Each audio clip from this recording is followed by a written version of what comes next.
ৰজাঘৰে ভেঙুচালি কৰি কথা কোৱাৰ বাবে অসমত উদাহৰণ হ'ল গোটেই ভাৰতবৰ্ষত সেই জুইকুৰা জ্বলি গ'ল। আৰু জিলাই জিলাই ক্ষমতাত থকা চৰকাৰখনে শান্তি সমদল উলিয়াই পেলাই ৰাইজক কি বাৰ্তা দিব বিচাৰিছে নাজানো। আমি এটা কথা বুজি পাইছোঁ, অবৈধ হিন্দু বাংলাদেশীক উৎসাহিত কৰিব বিচাৰিছে। তেওঁলোকে উৎসাহিত কৰিব বিচাৰিছে, সেই হিন্দু বাংলাদেশী তোমালোকৰ লগত আমি আছোঁ। চৰকাৰখন তেওঁলোকৰ লগত যে আছে, এই শান্তি সমদলে আমাক বাৰ্তা দিয়া নাই, তেওঁলোকক উৎসাহিত কৰিছে। আৰু আজি ইয়াত জাগিৰৰ শান্তি সমদলত যিসকল অসম চৰকাৰৰ দায়িত্ব সম্পন্ন মন্ত্ৰী বিধায়ক আছে, আমি তেখেতসকলক পোনপটীয়াকৈ সুধিছোঁ, ৩৫ মাহে দৰমহা নোপোৱা পৰিয়ালসকলৰ অশান্তি আপোনালোকে কিয় নুমুৱাব পৰা নাই? যিসকল পৰিয়ালত ৩৫ মাহে দৰমহা পোৱা নাই, সেইসকল মানুহক শান্তি কিয় দিব পৰা নাই? যিসকল কাগজ নগৰৰ যিসকল ল'ৰা ছোৱালী উচ্চ শিক্ষাৰ বাবে ভাৰতবৰ্ষৰ বিভিন্ন অঞ্চলত বিভিন্ন ঠাইত উচ্চ শিক্ষা গ্ৰহণ কৰি আছিল, মাক দেউতাকে টকাৰ অভাৱত সেই ল'ৰা ছোৱালীবিলাকক উচ্চ শিক্ষা আধাতে সামৰি পেলাই জাগিৰলৈ ঘূৰাই আনিছে। আপোনালোকৰ মুখত থকা শিক্ষা সকলোৰে সম অধিকাৰ বুলি কোৱা কথাষাৰ ক'ত গ'ল? আৰু আপোনালোকে যিখিনি সময়ত অবৈধ বাংলাদেশৰ পৰা অবৈধ হিন্দু বাংলাদেশী আনি পেলাই সংস্থাপন কৰিব বিচাৰিছে, আৰু জাগিৰ আৱাসিক অঞ্চলত থকা আৱাসিকসকলক ৩১ তাৰিখৰ ভিতৰত অবৈধ বিদেশীৰ দৰে উলিয়াব বিচাৰিছে। আচলতে চৰকাৰখনে কি কৰিব বিচাৰিছে আমি বুজি পোৱা নাই। চৰকাৰখনৰ আমি পৰামৰ্শ দিব বিচাৰিছোঁ, আমি তেওঁলোকক পৰামৰ্শ দিব পৰা যোগ্যতা বা জ্ঞান আছে বুলি নাভাবোঁ। পৰামৰ্শ এইটোৱে দিব বিচাৰিছোঁ, তেওঁলোকে মানসিক ৰোগীৰ ডক্টৰৰ ওচৰত যাওক। তেওঁলোকৰ মানসিক বিকৃতি হৈছে। আৰু এনেধৰণৰ সংস্কৃতি ভাৰতবৰ্ষৰ অন্যান্য ৰাজ্যত নাই, যিটো সংস্কৃতি অসমত আছে। আজি ইয়াত আমি স্বাভিমানী অসমীয়া আত্মসম্পন্ন থকা অসমীয়া হিচাপে ঐক্যবদ্ধ হৈছোঁ। আমি না হিন্দু না মুছলমান সেই নীতিৰে সমবেত হোৱা নাই। ভাৰতবৰ্ষৰ অন্যান্য ৰাজ্যত গুজৰাট আদিত যেতিয়া এনেধৰণৰ ৰাজহুৱা অনুষ্ঠান হয়, তাত হিন্দু সমবেত হ'লে সেইটো হিন্দুৰ অনুষ্ঠান, মুছলিম সমবেত হ'লে সেইটো মুছলিম অনুষ্ঠান হিচাপে পৰিচিত হয়। কিন্তু আমাৰ ইয়াত নহয়, সেইকাৰণেই আমি অসমীয়া। এইটো অঞ্চলত 100 মিটাৰ ভিতৰতে ৰাইজ আপোনালোকে চাই লওক, ইয়াত এটা নামঘৰ আছে, মন্দিৰ আছে, মছজিদ আছে। কোনোবা দিনাখন ইয়াত হিন্দু মুছলিমৰ কাজিয়া হৈছে নাই হোৱা। সেইকাৰণেই আমি অসমীয়া, সেইকাৰণেই আমি অসমীয়া। নৰেন্দ্ৰ মোদী, অমিত শ্বাহে জানা ভাল, বৰপেটাৰ যেতিয়া দৌল উৎসৱ হয়, বৰদোৱাৰ যেতিয়া দৌল উৎসৱ হয়, মুছলিম জনসাধাৰণে মুছলিম যুৱ সমাজে পানী ভগায়। সেইবিলাক সংস্কৃতি গুজৰাট আৰু মহাৰাষ্ট্ৰত নাই।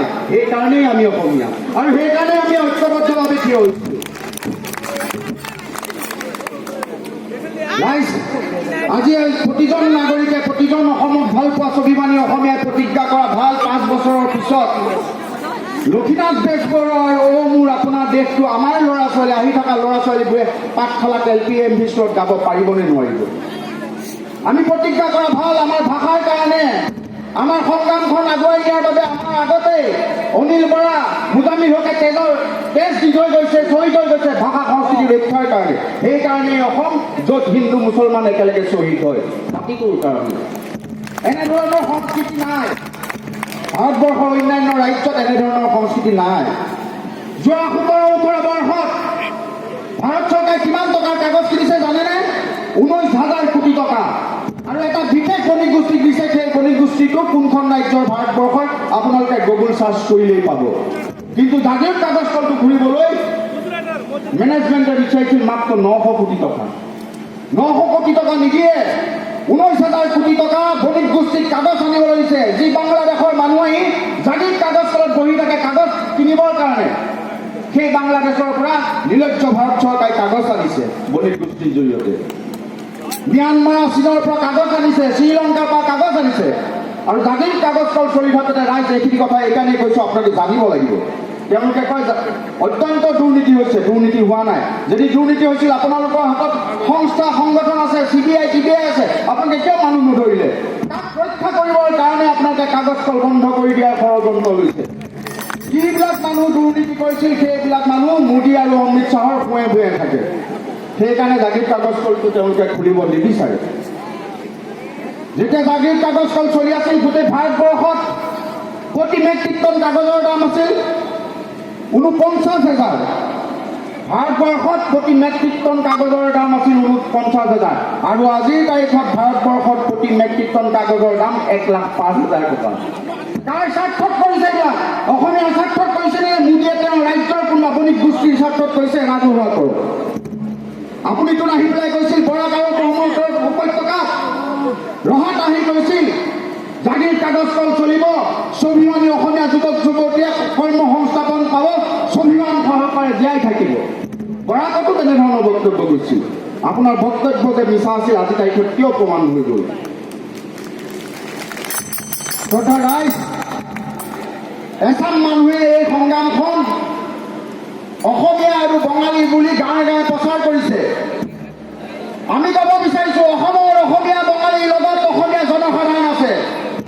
71 চনৰ পিছত ভাৰতলৈ অহা কোনো বঙালী হিন্দু কোনো মুছলিমৰ লগত অসমীয়া জনসাধাৰণ নাই। সেইকাৰণেই অসমীয়া। আৰু তেওঁ মোদী ডাঙৰীয়াই ভাৰতবৰ্ষৰ কোনোবা এখন ৰাজ্যত কৈছে বিশেষ এটা সাজ পোছাক পিন্ধা মানুহে এই আন্দোলনটো চলাই আছে। আপুনি নকয় কেলে মুছলিম মানুহে আন্দোলন চলাই আছে বুলি?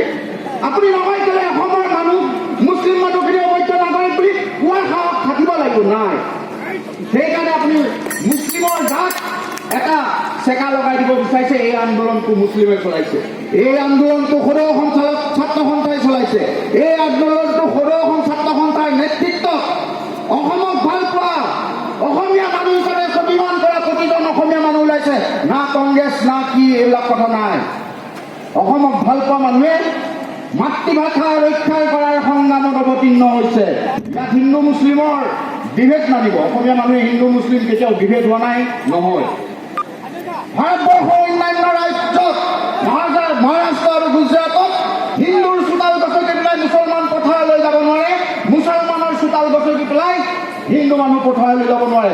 অসমত কিন্তু অসমীয়া হিন্দুৰ চোতাল গছকি মুছলমান পথাৰলৈ যায়। মুছলমানৰ চোতাল গছকি পেলাই অসমীয়া হিন্দু পথাৰলৈ যায়। সেইকাৰণে মোদীক কৈছে এইখন অসমীয়া হিচাপে চাওক। ইয়াত হিন্দু মুছলিমৰ ৰাজনীতি নকৰিব, ধৰ্মৰ নামত মানুহক বিভেদ নকৰিব। এইখন দেশ শংকৰৰ দেশ। আপোনালোকে বিজেপি চৰকাৰহঁতে কৈছিল জাতি মাতি ভেটি প্ৰতিষ্ঠা কৰাৰ কথা। বেলেগ ৰাজ্যত কওক, আমাৰ ক'বলগীয়া নাই। অসমীয়া জাতি মাতি ভেটি প্ৰতিষ্ঠা কৰি গৈছে 550 বছৰ আগত মহাপুৰুষ শংকৰদেৱে। অসমীয়া জাতি মাটি ভেটি আৰু সংস্কৃতি প্ৰতিষ্ঠা কৰি থৈ গৈছে। আৰু তাক সেইখিনি সময়তে সমগ্ৰ অসম তথা উত্তৰ পূৰ্বাঞ্চলত কোনে বিলাই দিছিল জানেনে? আজান পীৰ ডাঙৰীয়াই মহাপুৰুষজনাৰ সাংস্কৃতিক পানী উত্তৰ পূৰ্বাঞ্চলত বিচাৰি দিছিল। আৰু সেই ধৰণৰ সংস্কৃতি গুজৰাট আৰু মহাৰাষ্ট্ৰত নাই। সেইকাৰণে অসম পৃথক, অসম অন্যান্য। মহাপুৰুষজনৰ পিছত আধুনিক অসমীয়া ভেটি কোনে প্ৰতিষ্ঠা কৰিছিল তেওঁলোকে নাজানে। আধুনিক অসমীয়া ভেটি লক্ষ্মীনাথ বেজবৰুৱাই প্ৰতিষ্ঠা কৰি গৈ দিছে। আৰু লক্ষ্মীনাথ বেজবৰুৱাই সেই গীতেৰেই পাঠশালাত আমি গীত গাই আহিছোঁ। নাকি হিন্দু মুছলিম সকলোৱে মোৰ আপোনাৰ দেশ গাইছোঁ। সেইকাৰণে আমি অসমীয়া। মই LP স্কুলৰ পৰা কলেজলৈ পঢ়িছোঁ।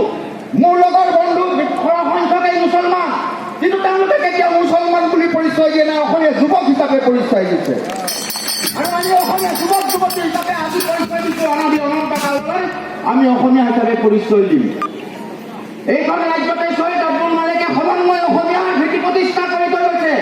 তেওঁলোকে ছৈয়দ আব্দুল মালিক যে অসমৰ সু সাহিত্যিক আছিল ইতিমধ্যে পাহৰি গৈছে। পশ্চিম অসমত যোৰহাটে আদি কৰি অন্যান্য স্থানত যেতিয়া ৰাস উৎসৱ হয় মুছলমান যুৱকে অসমীয়া ৰাসৰ ছেটিংছ বনায়। সেইবিলাক সংস্কৃতি গুজৰাটত নাই কাৰণে অসমখনক হিন্দু আৰু অসমীয়া কৰিব বিচাৰিছে। শ্ৰদ্ধা ৰাইজ, আমি প্ৰতিজ্ঞা লোৱাৰ সময়। আমাৰ ইয়াত যিসকল শিক্ষিত যুৱক যুৱতী আছে গাঁৱৰ অঞ্চললৈ এই সংগ্ৰামখন বুলাই লৈ যাব লাগিব। গাঁৱৰ অশিক্ষিত মানুহক তেওঁলোকে মন্দিৰ আৰু মছজিদ নামেৰে এই সংগ্ৰামখন বিচলিত কৰিব বিচাৰিছে। আমি গাঁৱৰ শিক্ষিত যুৱক যুৱতীসকলে গাঁৱৰ সভা পাতি গাঁৱৰ যুৱক যুৱতীসকলক গাঁৱৰ অশিক্ষিত মানুহক বুজাই দিব লাগিব এইখন মন্দিৰ আৰু মছজিদৰ সংগ্ৰাম নহয়, এইখন স্বাভিমান অসমীয়াৰ অসমক জীয়াই থকাৰ সংগ্ৰাম। আৰু তেওঁলোকে ক'ব বিচাৰিছিল লাচিতৰ শৰাইঘাটৰ শেষ যুদ্ধ। আৰু আমি এই ঠাইৰ পৰা ক'ব বিচাৰিছোঁ, অসমীয়া ভাষা, কৃষ্টি, সংস্কৃতি, অসমীয়া সভ্যতা জীয়াই ৰখাৰ এইখনেই লাচিতৰ শেষ সংগ্ৰাম। আৰু কিছু ব্যক্তি আমাৰো ককাই ভাই হ'ব পাৰে, তেওঁলোকৰ কি মতিভ হৈছে নাজানো, নিজকে প্ৰশ্ন কৰক মই কি কৰি আছোঁ। কিছুমান মানুহ এতিয়াও বিভিন্ন ক্ষমতা, চকী, কেইটামান ঠিকাৰ কাৰণে ৰজাঘৰৰ লগত তালমিল কৰি আছে। সেই খবৰ আমি ক'ব বিচাৰিছোঁ, অসমীয়া জাতি থাকিলে আপুনি জীয়াই থাকিব, অসমীয়া ভাষা থাকিলে আপুনি অসমীয়া ভাষা ক'ব পাৰিব। যেতিয়া অসমীয়া ভাষা এটা সংখ্যালঘু ভাষালৈ যাব, আপোনাৰ ঘৰৰ পৰাই জীয়ৰী বোৱাৰী কিন্তু বাংলাদেশী টানি উলিয়াই লৈ যাব। তেতিয়া আপোনাৰ স্বাভিমান ক'ত থাকিব? তেতিয়া আপোনালোকৰ স্বাভিমান ক'ত থাকিব? সেইকাৰণে মই কৈছোঁ, কোনো ৰাজনৈতিক দলক আক্ৰমণ কৰি পোৱা নাই।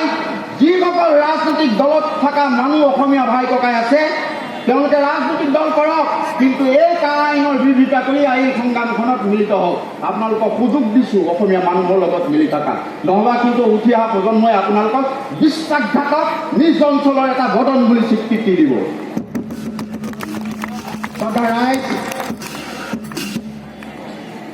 আমি যদি অসমীয়া মানুহ হিচাপে জীয়াই থাকিব লাগে, আমি যদি অসমীয়া ভাষা হিচাপে জীয়াই থাকিব লাগে, আমি যদি অসমীয়া সভ্যতা সংস্কৃতি জীয়াই ৰাখিব লাগে, এই সংগ্ৰামখনত ঐক্যবদ্ধভাৱে সকলো শ্ৰেণীৰ জনসাধাৰণ ওলাই আহক। এই সংগ্ৰাম কেতিয়াও হিন্দু আৰু মুছলমানৰ দ্বাৰা পৰিচালিত সংগ্ৰাম নহয়। এই সংগ্ৰাম শংকৰ ৰাজানৰ সংস্কৃতি ৰক্ষা কৰাৰ সংগ্ৰাম। এই সংগ্ৰাম আমি গুৱাই লৈ যাব লাগিব যেতিয়ালৈকে দিল্লীয়ে আমাৰ কথা নুশুনে। তেওঁলোকে কথাই কথাই গৈ আছে অসমত বিৰাট অশান্তি হৈছে। হয়, অসমীয়া মানুহে গণতান্ত্ৰিক প্ৰক্ৰিয়াই, মহাত্মা গান্ধী আদৰ্শৰে গণতান্ত্ৰিক প্ৰক্ৰিয়াই এই সভাসমূহ পাতি আছে অঞ্চলে অঞ্চলে। আপোনালোকে কা বাতিল কৰি দিয়ক, আপোনালোকক স্বাগতম জনাম, কাইলৈ এই আন্দোলন বন্ধ হৈ যাব। কিন্তু আপোনালোকে যি ভাবি আছে সেই কথা কিন্তু অসমীয়া মানুহে হ'ব নিদিয়ে। আপোনালোকে ভাবি আছে এটা হিন্দু বাংলাদেশী অবৈধ ভোট বেংক সৃষ্টি কৰি পেলাই দিল্লী আৰু দিছপুৰ দখল কৰি থকা, কিন্তু ভাৰতৰ ইতিমধ্যেই কিছু কিছু ৰাজ্যই আপোনালোকক ৰিজেক্ট কৰিছে আৰু অসমীয়া মানুহেও আপোনালোকক ৰিজেক্ট কৰিব। আপোনালোকে সমষ্টি সলাই ফুৰা নেতা, আপোনালোকৰ কোনো নিজা সংস্কৃতি নাই, নিজা কোনো আদৰ্শ নাই, নিজা কোনো ধৰ্ম নাই। আজি ইয়াক সুবিধা আছে মই এই সমষ্টিৰ লিডাৰ, কাইলৈ তাক সুবিধা আছে মই সেই সমষ্টিৰ লিডাৰ। আপোনালোকে লিডাৰ হওক, অসমীয়া মানুহৰ লিডাৰ হওক, অসমীয়া কথা কওক। মহাত্মা গান্ধীয়ে কৈছিল, যি জাতিৰ মাতৃভাষা নাই সেই জাতি পংগু। আৰু মহাত্মা গান্ধীয়ে কোৱা কথা কিন্তু আখৰে আখৰে পালন হৈ আছে। আমাক বিভিন্ন সময়ত ভূপেন হাজৰিকাই গানেৰে কৈ গৈছিল, জাতিটো কেনেকৈ জীয়াই থাকিব লাগিব, জাতিটোক কেনেকৈ ভিক্ষাৰী কৰিব বিচাৰিছে। আজি ভূপেন হাজৰিকাৰ গীতৰ কথা প্ৰতিটো কথাই সত্য হিচাপে প্ৰমাণিত হৈছে। কেইজনমান শিল্পীক 50,000 টকা দিব বিচাৰিছে। 50,000 কিয়? 1 লাখকে টকা দিয়া আমি ধন্যবাদ জনাম, কিন্তু এইখিনি সময়ত কিয়? কেইখনমান স্বায়ত্তশাসিত পৰিষদত টকাৰ পৰিমাণটো বঢ়াইছে, আমি বেয়া পোৱা নাই, ভাল পাইছোঁ, কিন্তু এইখিনি সময়ত কিয়? বিভেদৰ ৰাজনীতি পৰিত্যাগ কৰা। বিভেদৰ ৰাজনীতি ব্ৰিটিছে কৰিছিল, আপোনালোকে কিয় কৰিছে? সৰ্বত্ৰেই অসমীয়া জনসাধাৰণ ওলাই আহিছে, আপোনালোকে বাধা দিব পৰা নাই। আপোনালোকে ক্ষমতা, টকা পইচা, প্ৰশাসন যন্ত্ৰক ব্যৱহাৰ কৰি পেলাই মানুহ আনিছে। ইয়াত কিন্তু মানুহ নিজৰ পইচা খৰচ কৰি আহিছে। ইয়াত মানুহে সংগ্ৰামৰ কাৰণে পইচা কোনেও নোপোৱা নাই, মানুহে নিজৰ পইচা ইয়ালৈ আহিছে। 37 মাহ 10 মাহ নোপোৱা মানুহখিনিও ইয়ালৈ আহিছে, কাৰণ জাতিটো থাকিলেহে তেওঁলোক থাকিব বুলি নিশ্চিত হৈছে। তেওঁলোকে 37 মাহ 10 মাহ পোৱা নাই, তেওঁ উপলব্ধি কৰিছে জাতি থাকিলেহে আমি থাকিব পাৰিম। অসমৰ দুজন মানুহে বুজি নাপায়, মুখ্যমন্ত্ৰী সোণোৱাল আৰু হিমন্ত বিশ্ব শৰ্মা। তেওঁলোকে বুজি নাপায়। আজি লাজ পাইছোঁ আমি, যাৰ হাতত ধৰি সদৌ অসম ছাত্ৰ সন্থাৰ কাম কৰিছিলোঁ, যোনে আমাক সদৌ অসম ছাত্ৰ সন্থাৰ কথা শিকাইছিল, যোনে আমাক গণতান্ত্ৰিকভাৱে সংগ্ৰাম কৰিবলৈ শিকাইছিল, সেই ধুৰন্ধৰ ছাত্ৰ নেতা আজি দিল্লীৰ ওচৰত ঘূৰি ল'লে। যাক অসমীয়া মানুহে জাতীয় নায়ক কৰিছিল, তোমাৰ মিছা অভিনয় আজিৰ তাৰিখত ওলাই গ'ল। এতিয়াও সিদ্ধান্ত লোৱাৰ সময় আছে, যদি অসমীয়া হোৱা সিদ্ধান্ত লোৱা, দিল্লীত কৈ দিয়া আমি এই আইনখনত নাই, অসমীয়া মানুহ এই আইনখনত নাই, অসমীয়া মানুহৰ পক্ষত আছোঁ। ইতিমধ্যেই কিন্তু দুজন নেতাই অমিত শ্বাহ আৰু নৰেন্দ্ৰ মোদীৰ ওচৰত আঁঠু লৈ লৈ লৈ লৈ দুইখন ভৰিয়ে পংগু কৰি পেলালে। কিন্তু অসমীয়াৰ শ শ মানুহৰ হাজাৰ হাজাৰ যুৱক যুৱতী ভৰি এতিয়াও সুস্থ হৈ আছে, হাতত শক্তি আছে। নৰেন্দ্ৰ মোদীয়ে ভাবে, অমিত শ্বাহে ভাবে, ভাৰতবৰ্ষ যি তৰোৱাল চলাব পাৰিছিল, ঘোঁৰা তুলিব পাৰিছিল, ছত্ৰপতি শিৱাজীকে তেওঁলোকে যুদ্ধাৰু বুলি ভাবিছিল। আমি মনত পেলাই দিব বিচাৰিছোঁ, অসমতো যুদ্ধাৰু আছিল লাচিত বৰফুকন। মোগলক কচু কাটা দি দি পেলাই খেদি দিছিল। আমাৰ যুৱক যুৱতীৰ হাতত এতিয়া মোগলক খেদিবৰ পৰা শক্তি আছে, লাচিতৰ দৰে শক্তি আছে। আমাৰ আই মাতৃসকলক, যুৱতীসকলৰ দ্বাৰা এতিয়াও কনক লতাৰ তেজ টকবগাই আছে। কনক লতাই যদি ব্ৰিটিছক চেলেঞ্জ কৰিব পাৰে, আমাৰ আই মাতৃসকলে দিল্লী আৰু দিছপুৰক চেলেঞ্জ কৰাটো সাধাৰণ কথা। পুনৰ ক'ব বিচাৰিছোঁ, এই সংগ্ৰামখন অসমীয়া মানুহৰ সংগ্ৰাম নহয়। এই সংগ্ৰামখন অসমত যোনে অসমৰ পুণ্যভূমি হিচাপে ব্যৱসায় বাণিজ্য কৰি আছে, সেই মাৰোৱাৰী সম্প্ৰদায়সকলো এই সংগ্ৰামত জড়িত হওক। আৰু যিবোৰ শ শ বছৰ বেংগলী সমাজ আমাৰ ভাষা কৃষ্টি সংস্কৃতিৰ লগত মিলি আছে, ককাই ভাই নিচিনাকৈ আছোঁ, সেইসকলকো আমি এই মঞ্চৰ পৰা কৈছোঁ, এই সংগ্ৰাম অসমৰ বঙালী সমাজৰ বিৰুদ্ধে নহয়। অসমৰ বঙালী সমাজো অসমীয়া সমাজৰ অবিচ্ছেদ্য অংগ। আৰু ৰজাঘৰে বিচাৰিব বিচাৰিছে এই সংগ্ৰামখন অসমীয়া আৰু বঙালীৰ মাজত কাজিয়া লগাই দিব। যেতিয়া মানুহৰ বুদ্ধি কম হয়, সকলো কথাই মিছা হয়। যুদ্ধ লগোৱাৰ আগতে শান্তি সমদল উলিয়ালে, তেওঁলোকৰ মটিভ ভ্ৰম হৈছে। মটিভ ভ্ৰমৰ বাহিৰে একো হোৱা নাই, মটিভ ভ্ৰম হৈছে। শান্তি সমদল আৰক্ষী প্ৰশাসনে যেতিয়া পাতে, যেতিয়া দুটা সম্প্ৰদায় গাঁৱৰ মাজত কাজিয়া হয়, জুই জ্বলোৱা জ্বলোৱা হয়, তেতিয়া শান্তি সম্প্ৰদায় হয়। এই আন্দোলনত অসমৰ কোনখন গাঁৱত জুই লাগিছে? ক'তো জুই লগা নাই। এই আন্দোলনত আমাৰ বন্ধু বঙালী সম্প্ৰদায়ৰ যুৱক যুৱতীসকল ওলাই আহিছে। মৰিগাঁৱত বেংগলী সমাজে আগত বেনাৰ লৈ গৈছে, কাৰণ তেওঁলোকে বুজি পাইছে সেই ধুৰন্ধৰ অবৈধ বাংলাদেশীবিলাক আহিলে তেওঁলোকৰো অৰ্থনৈতিক ভেটি ঠাণ্ডা হৈ যাব। সদৌ শাখত নিজস্বভাৱে আপোনভাৱে এই সংগ্ৰামখনলৈ আজি আহি উপস্থিত হোৱা প্ৰতিজন সংগ্ৰামী, অসমক ভাল পোৱা প্ৰতিজন ব্যক্তিলৈ মই সশ্ৰদ্ধ প্ৰণাম জনাইছোঁ। ছাত্ৰ সমাজে আন্দোলনৰ নেতৃত্ব লৈছে আৰু ছাত্ৰ সমাজক আপোনালোকে ছাতিৰ দৰে লওক। অসমৰ শিক্ষক সমাজ ওলাই হওক। ইতিমধ্যে সদৌ অসম কৰ্মচাৰী পৰিষদ, অসম শিক্ষক সমাজ এই আন্দোলনত সহযোগ হৈছে, মুকলি সমৰ্থন জনাইছে। আৰু অসমৰ কৰ্মচাৰী পৰিষদে যদি প্ৰলম্বন কৰি দিয়ে, চৰকাৰ অচল হৈ যাব। অসমৰ হাইস্কুল শিক্ষক সন্থা, এল পি স্কুল শিক্ষক সন্থা, এম ভি স্কুলৰ শিক্ষক সন্থা ওলাইলে লাখ লাখ স্কুল এদিনতে বন্ধ হৈ যাব। সেইবিলাক কথা সোমোৱালে ভবা উচিত, কাৰণ তেওঁ সদৌ অসম ছাত্ৰ সন্থাৰ মহামঞ্চৰ পৰা গৈছিল। আৰু সেইখিনি সময়ত যদি সদৌ অসম ছাত্ৰ সন্থাৰ কৰ্মীসকলে ভাবিলে এই এটা মহা ধুৰন্ধৰ, তেতিয়া সভাপতি হ'ব নোৱাৰিলেহেঁতেন। শ্ৰদ্ধা ৰাইজ, আজিৰ তাৰিখত যদি অসমত বা ভাৰতবৰ্ষত বদন জীয়াই থাকিলহেঁতেন, বদনে খুব কান্দিলেহেঁতেন, বদনে কান্দি কান্দি ক'লেহেঁতেন, মই এইকেইটাৰ নিচিনা ইমান জাতিত দুখী নাছিলোঁ।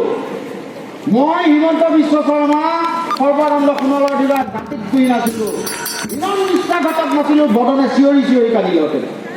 আৰু ৰাইজ, তাৰ লগে লগে কিন্তু আমি সেই লম্পটকেইটাৰ কথাও ক'ব লাগিব। আমবাৰীত থকা লম্পটকেইটা আপোনালোকে গম পাইছে, 855 জন শ্বহীদৰ বিনিময়ত যিটো দল গঠন হৈছিল, যিটো দল সদৌ অসম ছাত্ৰ সন্থাই গোলাঘাটত গঠন কৰি দিছিল, সেই দলটোৱে কিন্তু ক্ষমতাৰ কাৰণে কেবিনেট মিনিষ্টাৰ, কিবা নিগম নিকয়ৰ অধ্যক্ষৰ কাৰণে কেইটামান টকা, দুটামান চিকিউৰিটিৰ কাৰণে কিন্তু জাতিটোক তেওঁলোকে বন্ধকত দিলে বিজেপি হৈছে। কিন্তু অসম জনসংগ্ৰাম পৰিষদৰ শ শ হাজাৰ হাজাৰ কৰ্মী কিন্তু এই আন্দোলনত জড়িত হৈছে। তেওঁলোকে লাজ পাইছে নাই নাজানো। মই কিন্তু আপোনালোকক কোৱা নাই, আমাৰ ছাত্ৰ সন্থাৰ কিছু কিছু মিটিঙত কৈছোঁ, ৰাইজক কোৱা নাই। মই ছাত্ৰ সন্থাৰ মিটিঙত কৈছোঁ, মৰিগাঁও মহাবিদ্যালয় সেইদিনাখন কেবৰ বিৰুদ্ধে, তেতিয়া কেব হৈ আছে, কেবৰ বিৰুদ্ধে এটা প্ৰতিবাদী সমদল কৰিছিল, ভলুকা বাঁহৰ খুঁটা লৈ লৈ ওলাইছিল। মই কৈছোঁ, আমবাৰী সেই লম্পটকেইটাৰ কাৰণে ভলুকা বাঁহৰ খুঁটাই নালাগে। মই ছাত্ৰ সমাজক তেতিয়াই কৈছোঁ, ভলুকা বাঁহৰ এচাৰি কাটি থবি ঘৰত, যেতিয়া এই লম্পটকেইটা ভোট বিচাৰি যাব, ভলুকা বাঁহৰ এচাৰি কাটি চলাই অসমীয়াত বক্তব্য ৰাখে বীৰেন্দ্ৰ বাহাদুৰ আৰু ভোটটো দিয়ে কেৱল সপক্ষে। কি নিৰ্লজ্জ ভাবকচোন। নিজৰ মাকৰ মুখৰ মাক কাঢ়ি দিব ওলাইছে, নিজৰ বিহু সংস্কৃতি এতিয়া নাইকিয়া কৰিব বিচাৰিছে। কিন্তু ৰাজ্যসভা আৰু বিধানসভাত কেবিনেট মিনিষ্টাৰ হোৱাৰ স্বাৰ্থত মৌনভাৱে কিন্তু এই শ্বহীদৰ তেজেৰে গঠিত হোৱা এই দলৰ নেতাকেইটাই কিন্তু বাংলাদেশী অবৈধ ভোটাৰ নাগৰিকৰ ওচৰত আঁঠু ল'লে। সদৌ শাখত লক্ষীনাথ বেজবৰুৱাকে সোণ খোৱাৰ উক্তিয়ে মোৰ ভাষণ সামৰিব বিচাৰিছোঁ। বাজক দবা, বাজক শংখ, বাজক মৃদং ফুল, অসম আকৌ উন্নতি পথত জয় আই অসম বোল, জয় আই অসম বোল, জয় আই অসম বোল। ধন্যবাদ। আমি অতুল অসমৰ ডাঙৰক ধন্যবাদ